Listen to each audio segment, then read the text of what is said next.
Update करेंगे। Karachi investigation district हमारी south zone की कार्रवाई, 70 साल शख्स के अंधे कत्ल का मुअम्मा हल कर दिया गया है। मजीद क्या तफसीलात हैं जानेंगे chief crime reporter Faizan Khanzada से। जी फैजान।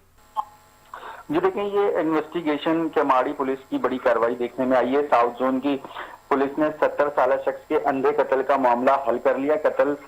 कातिल जो है वो मकतूल का बेटा ही निकला। एसएसपी इन्वेस्टिगेशन तौहीदुर रहमान के मुताबिक केमाड़ी इन्वेस्टिगेशन पुलिस ने कामयाब कार्रवाई करते हुए कत्ल में मुलव्विस नाखालिस बेटे को गिरफ्तार कर लिया। तफसीलात के मुताबिक 21 जनवरी को ये वाकया पेश आया था।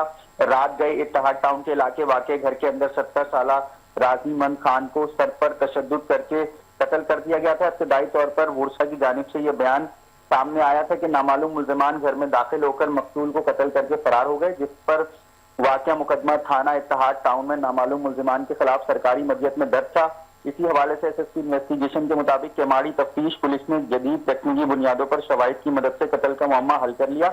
मकतूल के बेटे को गिरफ्तार कर लिया। गिरफ्तार मुलजिम की शिनाख्त अमीर नवाब के नाम से हुई है, जबकि इब्तदाई तफ्तीश में मुलजिम ने अपने जुर्म का एतराफ भी कर लिया है।